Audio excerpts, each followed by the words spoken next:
వామ్మో! వామ్మో! దివ్య వాళ్ళ మమ్మీ ఏమన్నా ఎనర్జీనా అసలు.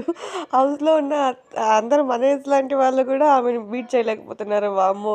అసలు ఆ మాట తీరు గాని, ఆమె పిలుపులు గాని, పలుకులు గాని సూపర్ ఆంటీ. అసలు మీరు చాలా, చాలా, చాలా ఫ్రెండ్లీ నేచర్‌గా ఉన్నారు.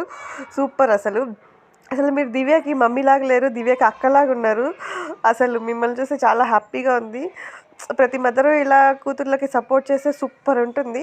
వాళ్ళు ఏమనుకుంటారో దాన్ని రీచ్ ఈజీగా అవ్వగలుగుతారు. ఎందుకంటే mother support is truly important for ఎవరి ఎయిదర్ గర్ల్ కావచ్చు, బాయ్ కావచ్చు. Mother importance support, mother understanding అనేది చాలా ఇంపార్టెంట్ ప్రతి ఒక్కరి లైఫ్‌లో. దివ్య చాలా లక్కీ మీలాంటి అమ్మగారు ఉన్నదానికి. ఫ్రెండ్‌గా సజెస్ట్ చేస్తారు, మమ్మీగా అడ్వైస్ చేస్తారు. షీ వాట్ నాట్ ఎవ్రీథింగ్ అండి. మీరు ఓవరాల్‌గా అసలు భలే ఉన్నారు. బాగా యాక్టివ్‌గా ఉన్నారు. ఈ జనరేషన్‌కి తగ్గట్టు అర్థం చేసుకునే తగ్గట్టుగా ఉన్నారు. అండ్ మోర్ ఓవర్ బాగా ఫ్రెండ్లీ నేచర్. అందరిని కలుపుగోలుగా మాట్లాడుతున్నారు. ఇప్పుడు ఎవరు ఫ్యామిలీస్ వస్తే వాళ్ళనే మాట్లాడారు. ఇది వరకు చూసిన ప్రోమోస్‌లో. బట్ మీరు దివ్యని పక్కన పెట్టి అందరితో బాగా ఫ్రెండ్లీగా ఉండడం చాలా నచ్చిందండి. సూపర్ ఆంటీ అసలు. మాకు కూడా చూసేవాళ్ళకి కూడా భలే ఆనందంగా ఉంది. మిమ్మల్ని చూసైనా దివ్యకి ఓటింగ్ ఓట్ బ్యాంక్ అనేది పెరుగుతుంది ఈ వీక్ అనుకుంటున్నాను according to me. Thanks aunty.